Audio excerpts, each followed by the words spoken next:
Jake Van Wart, 2016 Indiana State baseball champion. Head coach, Perry Meridian. All right. He goes around. He does a lot of middle training sessions. He does them for some D1 college athletes. Actually, one I know that played at NC State. We were down in Dallas, Washington, played there for a little bit. So he's got a lot of knowledge, and he really, really dives deep into the mental part of the game and how to help spread that to you guys, to help you guys understand different aspects of what helps make you a team and help build team cultures and stuff like that. So, without further ado, Coach Jake Van Wart, Perry Meridian baseball coach. What's up, fellas? How we doing? Yeah? Well, Coach asked me to come in. I'm excited to be here. I know quite a few of you guys, at least recognize a lot of faces from over the years, whether that's BAM Extra Innings, whatever it might be. Excited to be here. I know, like, the awkwardness of it is that we could play you at some point this year, right? Like, we're in the same tournament together, which is great. And the expectation, if and when that happens, is like I'm going to go in trying to beat the snot out of you guys, and you guys are going to go in trying to beat the snot out of me, and that's great. That's how it should be, right? So what I'm going to talk to you about today, what they asked me to come in and talk through, was culture, right? What it looks like to have a team culture, to have individual culture, how to carry that over into a season to where baseball is a unique sport, right? Like it's a team sport, but it's really made up of all individual performances where you're not like actively passing the ball for a three, like, yeah, you're playing defense, but it's very different. So it's easy in a baseball season, especially with the culture of travel baseball compared to the culture of high school baseball. It's easy to go into a season and have a lot of things go wrong. And you guys are in a position going into this year that I don't think it's out of the question to say that you have every opportunity to go and win a state championship, right? Is that fair? Okay, so that's high expectations going in. And I want to talk through some things in regards to like what it looks like to build a team culture, kind of some of the things that we've done over at Perry, and tell you a few stories of some of the things over the last couple of years, the good, the bad, and the ugly, of how we got to where we are. But one of the things I always start with before we do that, do you guys visualize before practice? You guys do that? Not currently. No? All right. Well, we're about to right now. Okay, so one of the things from like a mental skills component is visualization. That's huge. Okay, when you visualize, we want to make sure we're using every single sense that we have, and your brain can't actively tell the difference between you physically completing a task and you mentally completing a task. It fires the same neurotransmitters and your body responds the exact same way. Okay, so one easy way to get better when you look at every school in the state is going to have pretty much the same amount of practices, right? You're limited by the limited contact period of what you can actually do during the week. We get into season, everyone's practicing 2 hours a day or more. So there's not much that you can do that really like in season separates you from outside teams in regards to the amount of time that you're spending. 1 minute of visualization is equivalent to about 5 minutes of physical training. Okay, so one of the things that we do every single day is we do what we call ball meditation. I'm going to walk you guys through it. It's 4 minutes of visualization. Okay, so that's about 20 minutes of additional physical practice. And each minute's something a little bit different. We took this directly from the Atlanta Braves. They do this every day as well. So BALL is an acronym. The B is breathing. We're going to walk through box breathing of just how to calm yourself down. That alone is a skill that everybody should have, especially in a sport like baseball when you have enough time to think about the situation that you're in. Sometimes that's not a good thing, right? You overthink. We get a little bit nervous. We start to think future and past. Okay, so box breathing can bring you back to just being present in the moment. Second minute is awareness of just connecting mind to body of where you are. It's really difficult after a school day a lot of times to like immediately transition and now we're playing baseball, right? Like there's a lot that happens in a school day, whether that's socially, academically, going through classes, all of that. And the goal is that you're able to leave all of those things at school and you guys just go and play baseball and get to be kids and have joy and like do the things that you want to do, right? But that transition can be hard. So the awareness is just connecting mind and body to where you currently are. Okay, the third minute, the L, is looking back. That's the fun one. That's where you get to play for a minute your own personal highlight reel in your head of all the things that you've accomplished as a baseball player.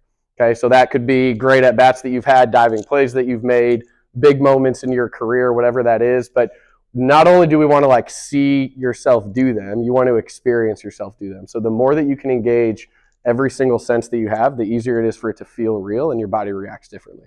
Okay, and then the last minute is taking the looking back, all the things that you've already done well, and now we're putting that into looking ahead of what you're going to do that day. Okay, so I have the inside scoop that today you guys are going to run a squad goal scrimmage. Okay, you're going to get to play on the field like actual baseball. So knowing that you're going to do that, today's a great opportunity to take what you've done in the past, apply that to what you're about to do today, knowing what you're doing going into practice. Okay, so when we do this, I don't care where you guys go. You just have to stay in this room. But, like, get comfortable. I don't care if you lay on the ground, if you lay on a table, if you put your head on the table. Like, you're not going to offend me. All right, yeah, get comfortable. Get comfortable. You guys can close your eyes. We'll be quiet for about 4 minutes here. Yep. Nap time, I know.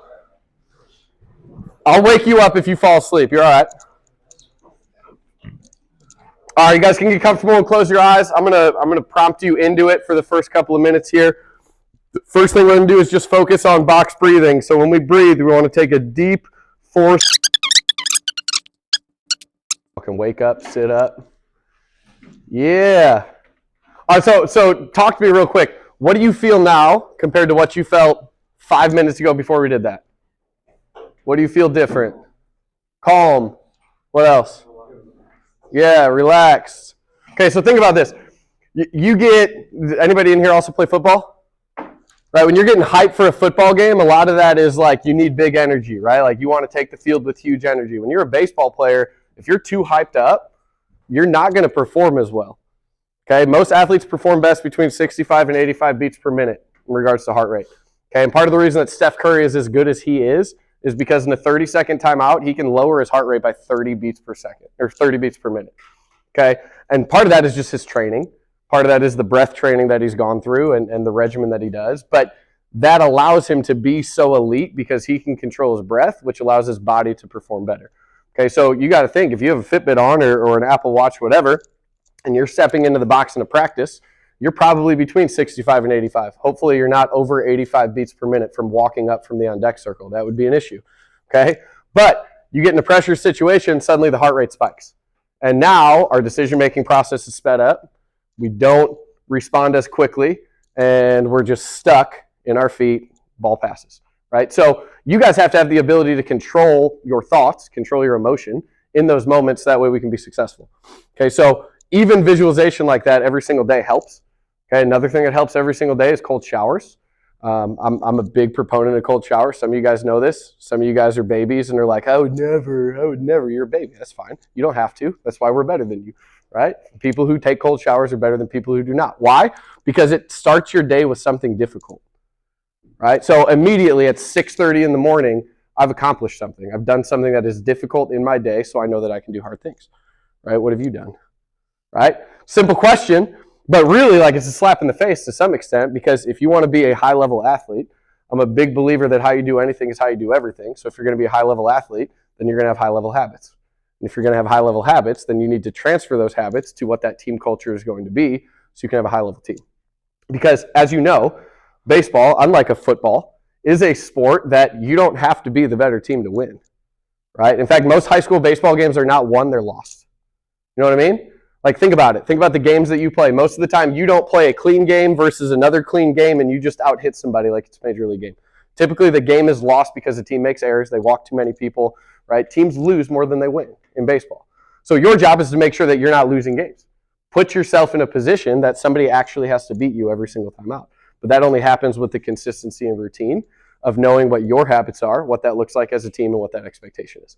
Okay, so I want to talk you through kind of peri-meridian a little bit in 2022 versus 2023. Some of this, a few of you guys know. A lot of this, most of you guys don't know. Okay, but I won state in 2016 at Daleville. It was awesome. I moved on from there, went to Liberty Christian for 1 year. Yeah, I know you guys. Did you guys play Liberty last year? I see the giggles from Reading of like Liberty Christian is so bad at baseball. They are. I was there for 1 year. We won conference and beat University, okay? But we were probably the same skill level that they are now. The difference was that our guys believed that we would win. It was stupid. We shouldn't have won a single game. And we won like 15 and won a conference championship because they believed, right? But I was there for 1 year, and I knew going into that year that my goal was to be a 4A head coach. So I was at Liberty for a year. Perry opened up. I ended up there, okay? And it's been a building process at Perry because Perry Meridian is not known for baseball. For those of you who know Perry, it is not a baseball school. In fact, about 40% of our school population there is from the Chin community, which means we compete at a 4A baseball level, but if you take out that community, because none of them play baseball, we're really a 2A level school. So we're fighting an uphill battle every single time out. right? So culture is really important to us because that's the way that we're going to win. We're going to outbelieve everybody that we play and be dumb enough to think that we're going to win every single game that we take part in. And that's worked for us, right? So 2022 gets here, and this is a year, 2 years ago, that we thought, hey, we actually have some talent. We might be pretty good. We have a chance to win a county championship. We'll see what happens here, okay? And our seniors that year were supposed to be really good leaders. We had seen that freshman, sophomore, junior year, but for the seniors that are in here, what you've done freshman, sophomore, junior year does not matter anymore, okay? It doesn't matter. Whether you were like a terrible kid, the greatest kid on the planet, like nothing matters. It's all in the past. You only control what you're doing now, right? So we ran into some issues. The issues we ran into were this. We're going into the county week. County's really big for us. Okay, you get a chance to play at Victory Field. We're never going to turn that down. Okay, so we're going into county week. I got our conference games rescheduled from Tuesday, Wednesday to Monday because we always have that first county game on Friday, right? I wanted to save pitching. So we do that. Well, that Monday happened to be senior skip day. Shouldn't matter. You're a baseball player. Show up to school, right? And I had 5 seniors not communicate and not show up to school that day, including starting pitcher, starting catcher. We found out at 2 o'clock when the school day ended when we got the absence report that they weren't there. That's how we found out, right? So for me, it's culture over everything. That's the only way that you build something. It's the only way that you win consistently over time. So those players not only couldn't play that day, but they didn't play first round of county. They didn't play second round of county, and because of that, we lost. And that was the first year and the only year that I've been at Perry Meridian and we haven't gone to the county championship. Okay, that was not fun. It's not a fun experience. Okay, but it could have ended there. Could have righted the ship, been okay. But what happened? We had one senior who skipped that day, fake a funeral. He went to Kinko's and printed a card of his grandmother dying and brought it to us so that he could play again and acted like he was at a funeral, right? So what did I do? Well, I was trying to be a nice coach, right? I called the funeral home, trying to send flowers, and they're like, yo, we didn't have a funeral for anybody by that name. So this is awkward now. So I call our athletic department, and I'm like, I'm going to kick him off the team, just giving you a heads up. Well, they wouldn't let me. They said, we can't prove it, and this will be a nightmare if the public finds out about this, right? So here I am, a guy who cares a lot about culture, stuck with a player on my team who I know is openly lying. And to make it worse, we have players on the team that are helping cover for him because they're friends with him. They thought that was the right move, which in turn continued to hurt the team culture, right? So we go to the Pike tournament. We'll see you guys there this year, hopefully in the championship game, right? We've won it every year but one. That was the one, right? We lose. Not only do we lose, but we lose to Pike, right? That ain't great. It's fair, okay? It was not a good game. One of the worst games I've ever been a part of. We get on the bus to go home, and on goes the stereo. And they're having a sing-along the whole ride home. Just having a great old time after we lost. Okay, so for those of you who don't know me, I'm a little bit crazy. All right, it's fair. It is what it is. Okay, so rather than addressing it with the team in that moment, that wasn't gonna change anything, right? So what did I do? I got on my phone, and I recorded the entire ride home. For the last year and a half, I've had 25 minutes on my phone of a Perry Meridian sing-along after we lost the game that we should have won to win a championship that we had won every single year that I've been there. Because that's motivational, right? Like I knew in that moment that could never happen again. And I'll be honest with you, I got a little emotional. Normally I'm pretty like even keel, but like we got back to the school and there's still a dent in the locker room door from my fungo being thrown at that thing as hard as I could. Okay, shouldn't have done that. Bad move. But I was so frustrated because one of the things that I will never understand as a person is how you can do something and not care, right? And we have an apathy problem in today's youth, and especially in high school, to where rather than trying to do something, doing your best, caring completely about it, and putting everything you have into it, and dealing with the results, we would rather act like we don't care when we lose something because it's just cooler to not care, and then it doesn't really feel like we're failing, right? Because if we actually commit to something, then we have an opportunity to fail, and that hurts. We don't want to hurt. So we would rather just hide that fact completely. Okay, so season ends. Played terrible. We were about 500. It wasn't an awful season, but it was awful to my standards. And I did something that I probably shouldn't have done. But looking back, I'm really glad that I did. We sat down to start that next year. And I left it up to the team if they were going to bring me back or not. Probably not something a coach would normally do, but we sat down in a room a lot like this. And I looked at everybody and I said, here's what our issues were. We had players who didn't follow the team culture, team guidelines. We had players who covered for other players in doing so. We allowed that to seep into the overall culture of the team. We allowed parent complaints about playing time to seep into the overall culture of the team. And I'm not coming back and doing that again. I looked at them all and said, I believe that I can win here with you guys, but if you don't believe that you can win with me, all I need you to do is say that. And I handed out a piece of paper to every single player, all 40 of them. And I said, if any one person writes that they don't want me here anymore, I'll resign today. And I left the room. Luckily, they all put that they wanted us back as a staff, right? Which is great. But what it did for me, and why I'm telling you this, is because we needed complete and utter buy-in into what we were doing in order for us to be as successful as we could be. Okay? You get some schools that don't need that because they just have the talent and like they're going to win games. That wins out a lot, right? But it is really, really difficult to beat a team that will never be out-believed. A team that believes in themselves and each other so much that they think that they're going to win every single game that they play, right? So what happens last year? Well, we go into the county and we play North Central. If you guys know North Central, they're pretty good, right? I had 3 guys 90 plus on the mound. We go in and we beat a North Central team in the first round of county 3-2 in the weirdest of ways. How'd we win? Well, we had a guy leave early at third because our third baseman was face guarding him and he was trying to tag up. He couldn't see the ball. He leaves early. We suddenly get a double play with bases loaded, nobody out in the second inning. Already down 2-0. Cool. 5th inning comes, first and third, 2 outs. Their guy steals second. Our shortstop comes in, says, hey man, it's a foul ball. He walks back to first. We throw the ball to our shortstop. We tag him out. Okay? Why do those things happen? Because our guys were so present and engaged in the moment of what was going on that they saw opportunities to make the other team do things that they don't normally do. And then we won on a walk-off because we bluffed a steal from third and the pitcher threw it halfway up the backstop. It was awesome. It was awesome, right? So that turns into us absolutely dominating Roncalli in the semifinals. A kid who never hit a home run hits 2 in the same inning, including a grand slam. We go win 11-1.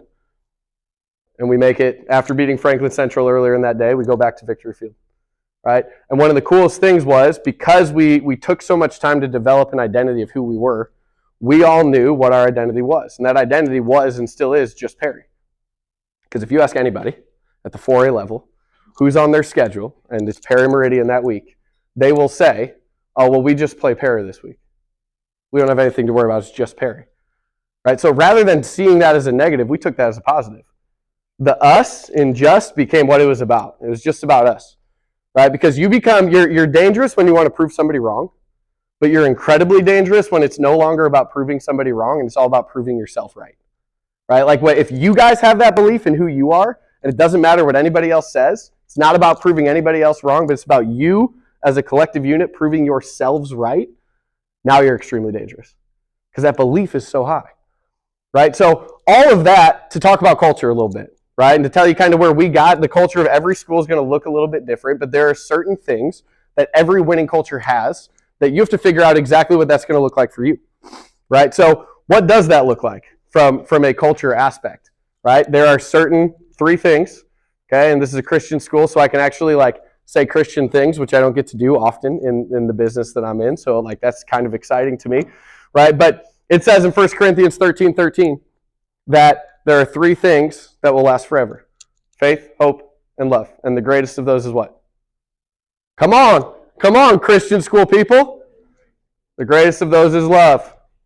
Okay, good guess. All right? So when we think about that, think about any team culture. Faith, hope, and love. Show me a great team that didn't have faith, hope, and love. You can't. They don't exist. Right? So we have to break that down, though, into what that actually looks like. And for each team, like I said, it's going to be a little bit different. For our team, there were 5 key focuses, and this is kind of how I build all my teams and all my cultures at this point. 5 key focuses that we were going to rely on, and they were going to define who we were. Okay, number 1 is we were going to dream big and ignore the naysayers. Didn't matter what anybody outside the program said. Our focus was on us. That's all that we could control, and as long as we all had the same belief, we were going to be successful. Right? Number 2, we were going to be relentless. And relentless in baseball is hard. Right? Because if you lose a game that you shouldn't lose and you have practice the next day, it's easy to show up with a negative attitude because you're still mad about the game before. Right? The flip side of that is also true. If you go hammer a team 25-0 because you're playing Edinburgh, right? It happens. All right? 25 might not even be enough to estimate there. Okay, but you show up the next day and you feel like you're the greatest team on the planet, and then you have a terrible practice because your focus isn't as good. But you're not trying to beat Edinburgh this year. You're trying to win state, right? So every single game that you play is an opportunity to go and win state, but that has to be your mindset. So 25-0, the score doesn't matter. Were you clean? Did you do those things, right? That relentless pursuit every single day. Part of setting goals is hoping that you reach them so you can set new goals. But anybody who is a true successful person never reaches the point where they're like, I've made it. Because there's always something more to accomplish, right? That's that relentless pursuit. You win conference, great. Go win county. You win county, great. Go win the Pike tournament. You win the Pike tournament, great. Go win sectional, then regional, then semi-state, then state. But there's always that next step. But you can't focus on state until it's a state tournament. Okay, so every single game matters. That relentless pursuit of what you're doing. Number 3, approach every single day with joy and enthusiasm. You have an opportunity to play baseball, right? And like, baseball's a game. It's supposed to be fun. You should enjoy what you're doing. I will be the first one to tell you that if you show up and you don't want to be here for baseball, you should stop playing baseball. And coaches would probably agree with that. Okay, they want to coach people who want to play and who want to be here. Okay, so that means that it's a choice every single day when you show up of what your attitude's going to be. And I hear it all the time, giving lessons at travel ball stuff all the time. Man, I'm tired. I don't want, this is going to be hard. I'm tired. It's a choice, right? You're making a choice to be tired. You can choose your energy. And there are times that, like, yeah, you're sick, and there's certain things that are unavoidable. But by choosing joy and enthusiasm every single day, you as a collective team will hold yourself to a higher standard because the frequency of thought is already higher. So now we're going to do productive things the entire time that we're doing it, right? Controlling the controllables, number 4. Focusing solely on the things that you control. Because here's what happens. You're a 1A school. You're going to win a lot of games, and PBR won't care. They won't. They're going to post about all these teams, and you're not going to be one of them for a while, and you're going to get frustrated because you feel like you deserve recognition. So take a step back and ask yourself, like, why the heck does it matter? PBR doesn't win you a state championship. If the goal is a state championship, the publicity shouldn't matter because you'll get it when you win, but you got to go and win, right? They rank you first in the state. Awesome. Rankings don't matter. They don't win you games. It's a cool thing to be ranked number 1. Like, take pride in that, yeah, but then go and be number 1. Whether you're ranked first or you're not ranked at all, go and be the best team in the state every game that you play because that's something that you can control. But the moment you get caught up in what is everybody else saying, who are we going to see in game 2 of the regional or the semi-state now, don't worry about that. Focus on what's directly in front of you and what you can control, which today is going to be today's practice, which opening day is just that game, right? So if you can be that engaged in what you're doing, a BP mindset, being present in every single thing that you're doing, then it makes it easier to win every single day that you have. Because like it or not, even if you don't have a game today, you win or lose every single day. Every single day, you have an opportunity to win the day. But you have to actually like engage in winning the day to make that difference. Otherwise, it's easy to lose the day, right? So like go and win practice today. And the last one in that is choosing faith over fear, choosing faith through fear. You're going to do things, you're going to be put in situations that you're afraid of. And like as a high school man, you don't like to admit that you have fears, but we all do, right? And the people who can get over them are the ones who can actually like recognize that they're real, because that gives you the power to change the narrative of it. But if you're ignoring what the fear is, you're never going to get past it, right? So you got to figure out what those fears are. Is it big situation offensively? Is it run around third, that's the game-winning run, and you're playing third base and you don't want the ball? You're afraid to get that ground ball, right? And then you got to figure out like why. Why are you afraid of that? Because here's what I'll tell you. There's 2 types of competitors. Number 1, there's competitors that at the end of the day, what you need to remind yourself is whether you strike out in the biggest situation of your life or you hit a home run in the biggest situation of your life, you're going to go home to the same house, in the same bed, your parents will still feed you dinner, and you're going to wake up the next day and still be the same kid. Like nothing changes, right? Like sure, it's a cool moment, and we want to make memories and have those moments and have a great career. All that's true, but you're not defined by how you perform on a baseball field. Right? Like hopefully you're way bigger than that. And one single game does not define who you are. Right? So you just got to take a step back and recognize like it really ain't that deep. We care a lot, should care about everything that you do, but it's not that deep. The flip side of that is there are competitors that need to assume that you're successful before you're successful. Like when you're stepping into the box, rather than thinking, how am I going to execute in this situation, you need to think, how am I going to celebrate this game-winning hit? You need to look ahead, right? Because by doing that, you feed yourself confidence and high-frequency thoughts that you're going to be effective in what's about to happen. Sometimes it's better to not even think about what that moment is. But you got to figure out who you are and what that competitive nature looks like, right? So all 5 of those things fall under the 3 things that we mentioned: faith, hope, and love. So faith, by definition, is being sure of what we hope for and certain of what we do not see. Okay, that's the biblical definition of faith.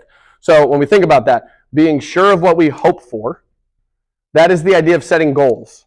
If you set a goal, that means you are sure of what you hope for. You know what you want to achieve.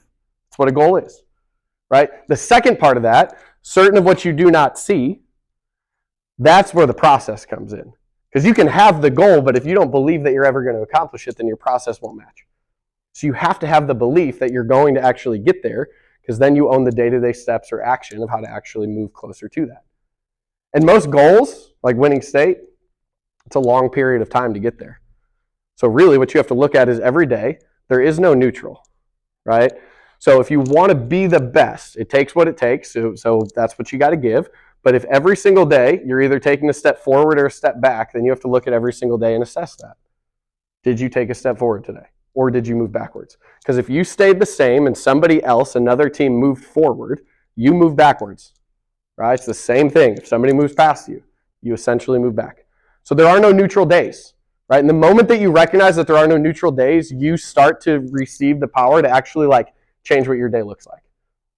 Because it's positive or negative. That's it, right? So from the faith side, that's what we're looking at. We're looking at goals. So question, do you have team goals? Yeah? What are they? Who can tell me? Okay. All right. So win state, which would mean everything before state, you obviously have to win as well. Great. Does everybody agree with that goal? Yeah? So if we believe that we're going to win state, or that's the goal that we have, then why do we say it in a way that isn't super thought-provoking or believable? And why does everybody else just shake their head? Why isn't that we're going to win state? And everyone's like, yeah, we're going to win state. Where's the belief? Right? This is not belief. You have to believe it. Right? There's something incredible that happens inside a person when you truly believe 100% that you are going to do what you say you're going to do, because you start to hold yourself accountable for the work and the speech and everything that it must take in order for you to achieve that. So you got to own it when you say it. And it shouldn't be one person that's yeah, it should be everybody, right? So that doesn't happen unless you make that change, right? So that's a good goal, okay? But from an individual side, how many of you have individual goals for the season? Okay, and there's still time. If you don't, you need them. You need them, right? But what happens in a sport like baseball is we set goals that are all numbers-based. Well, I want to hit 350. Cool. Well, when you don't, somehow it's the game changer guy's fault, or you just had bad luck, right? We have all these excuses. So rather than setting goals that are specifically numbers-based in a game that isn't fair, right? You hit the ball really hard, it goes right at somebody. Have goals that you can control. Have a target that isn't moving that you can aim at. Hit balls hard. I want 50% hard hit ball rate. Cool. You control that completely, but you don't control your batting average completely. What's your contact rate? What's your strike percentage, right? Be smart about the goals that you're putting into play, so that way it's something that you are solely responsible for creating, right? When you do that, now that faith can actually move into the other 2 aspects. So hope is the second piece. Okay, what does it mean to have hope? What's it mean to have hope? To believe something will happen? You're close. I would say that's more of an expectation, right? Hope and expectation are slightly different. And the goal is that hope moves to expectation. I love that. Okay, but expectation is believing that something will happen. Hope is wanting something to happen. So when you look at faith, hope, and love, if the hope is wanting something to happen, the faith comes in that you believe it's going to happen, and now those 2 things combined become the expectation that it's going to happen. Does that make sense? Right? But you can't really have one without the other. So when we hope for something, here's the challenging part as a baseball player. What are you hoping for? Are you hoping to win state? Yeah. Cool. Are you hoping to play every single game? Are you hoping that the person that's starting in front of you gets hurt so that you get more playing time? Are you hoping that the person playing in front of you goes 0 for 4 with 3 strikeouts even though you win 10-0, so maybe you get a chance the next day? Because like it or not, like those hopeful things for you individually are paper cuts to team culture. And death by paper cut is the worst type of death that you could have. Think about how awful that would be, right? But that's how team culture is lost a lot of times over the course of a baseball season. It's, well, this kid doesn't deserve to be playing here. Well, I should be starting here. Well, coach doesn't like. Forget about that, okay? Here's what I'll tell you about coaches. A coach's role is not to set a lineup. They don't really set a lineup. You do. All they do is they press the buttons that you guys have already put into play. You earn what you get, and they're going to put the team on the field that has earned those opportunities. So rather than, well, coach won't, no, what can you do? Because before you go to coach and say, like, well, I should be playing more, show me that you're up before school for an hour hitting every day. Show me that you're the first one to practice and the last one to leave. Show me that you're doing everything in your power to be the one that gets that opportunity, and then let's have a conversation. But if you're not doing that, don't blame somebody else for the fact that you don't have what you want, right? A lot of it comes back to, like, in order to truly be a man and to grow up and grow into being a man, that means ownership. That means, like, you have to look internally and call out your own BS and be able to look at yourself and say, like, I didn't do enough. I have to change my process. I have to do more. And when you get into a season, sometimes you have to look at yourself and say, like, my role right now is to be the greatest base runner on the planet. And that might be what you do. And that's it. But I can tell you that we've won games solely because of our courtesy runner. So if you don't think that you have an impact as a courtesy runner, like, you're kidding yourself. Right? So what I like to tell my team is, like, I don't care if you love the role that we give you, but once it's given to you, you better be the freaking best at whatever that role is. We want you to be the courtesy runner, great. We want you to throw the live so we can see live pitching, even though you're not pitching live in games, so we can save arms. Cool, own that role. Because at the end of it, when you're standing at Victory Field this year, and you guys are dogpiling on the mound, everybody's in that dog pile. There's no cursor over you that says starting center fielder, backup left fielder, doesn't matter. And you all get a state championship ring, and you all have that memory that you are forever a high school IHSAA state baseball champion, right? So who cares if you play? Obviously you want to play, but whatever that role is, like, y'all got to own it. Y'all got to be okay with that, right? Because the last step of that is love. And to be very clear or frank, I would tell you that my teams win more than we should because we love each other more than any other team loves each other. And if you look at it from outside of our team, there are people that hate it. They hate it. Avon last year literally dogged us the whole game for how nice we were to our own teammates. That's how they talk trash, because they didn't know what else to say. They had nothing else to say, right? So, like, one of the things that we do that I think is really, really important, and it's weird for guys, okay, we logged, I counted them today, a minimum of 50,000 power hugs last year as a team. That's a lot of power hugs, okay? So what a power hug is, because we're dudes, and, like, we don't want the long embrace and we can't rub our hands through each other's hair, it gets weird, right? It's just one little, that's it. So we don't high five anymore. We go through our line, whole team, before practice, after practice. Every single player, every single coach, right? So what does that do for a culture? Well, it does a couple things. One, if I'm mad at Stump because I think he had a terrible practice, and as a coach, at the end of that, I don't want to see his face, I got to hug him. I got to hug him. And that's going to help me get over it. It's going to help him get over it. And if there's an issue between player and player or player and coach, as soon as there's physical touch, a lot of times that issue dissipates. Or we suddenly gain the confidence to address that issue with whatever or whoever that player is or that coach is, right? Because any little thing gets in the way of the team culture. So you have to love each other more than anything else, right? Because at the end of the day, how many of you intentionally make errors? You're just like, not this ball. Boot it. No? How many of you go up to bat and you're like, I'm striking out, let's get it? Right? Nobody. But what happens is somehow we get into a season and our teammate strikes out and we're mad at them for striking out, but we're mad at them as if they, like, tried to do it. So think about how powerful it is for somebody trying to get over a bad game or a bad at-bat or a bad inning on the mound, that they just take strike 3 in an alpha at-bat situation that they shouldn't even be taking strike 1, and rather than you yelling at them or giving them one of these from the on-deck circle, you meet that dude with one of these. Let's go. We move on. That's it. right? In order to be great, you have to leave the past in the past, positive or negative. You do something great, awesome. Enjoy it for that moment, then we move on. No longer in our control. You do something terrible, fine. Past is in the past. Power hug, let's move on. Right? Because at the end of the day, teams who love each other the most or are the most together are the teams that win the most often. And what I know is if somebody pushes one of my players, they're going to have 20 dudes that are ready to fight. Do I want to get in a fight? Most of the time, no. Every once in a while, like, yeah, we all get in those moods. Like, yeah, let's do it. Right? But I love that for my guys because they're going to fight for and with each other every single game. And that's how culture is built. It's the idea that you love each other more than anybody else can get into. That mom and dad can say, well, I think you should be doing this or doing that, and you stop them and say, hey, you can have that opinion, but that's not really going to help my situation. Like, I need you to just support the team. Whew. They don't like hearing it. Sometimes they need to. Because y'all are in high school, man. It's your career, right? It's not their career to play anymore.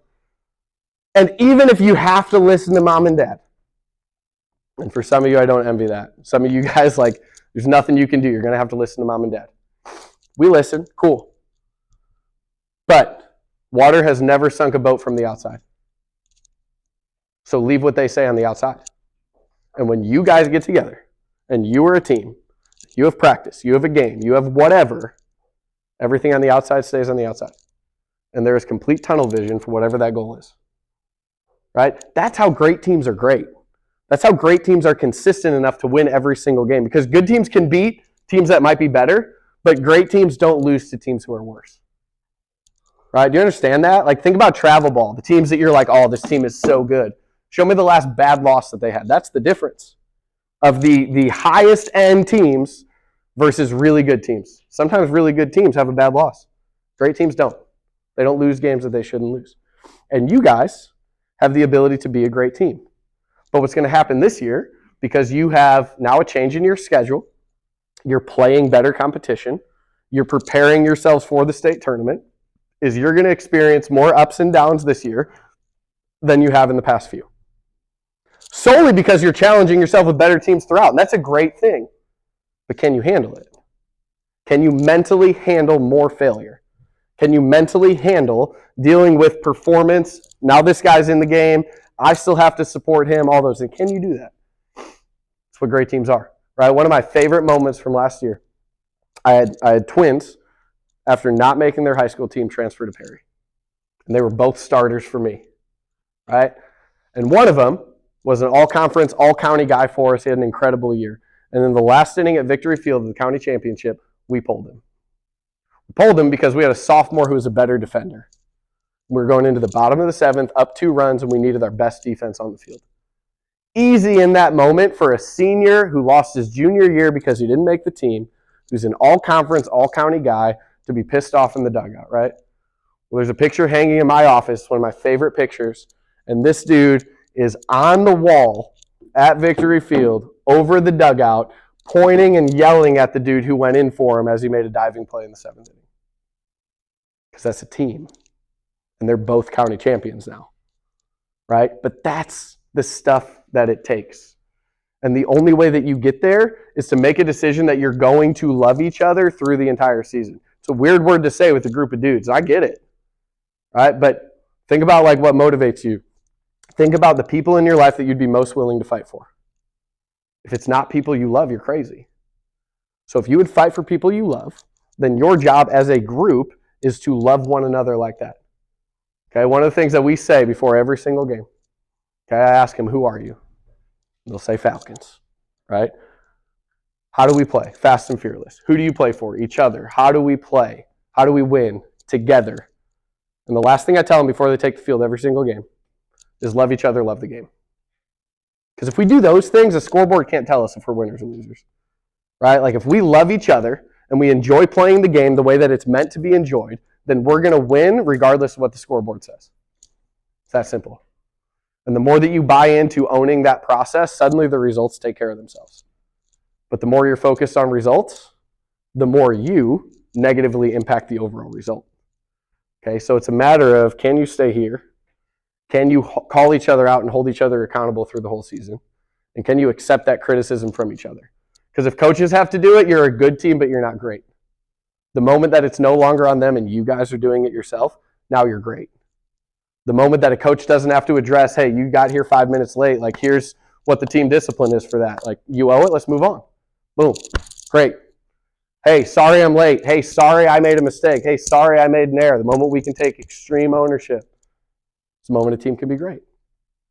Right? So one of the biggest things that you see multiple times throughout the Bible is the idea that a cord of 3 strands cannot easily be broken.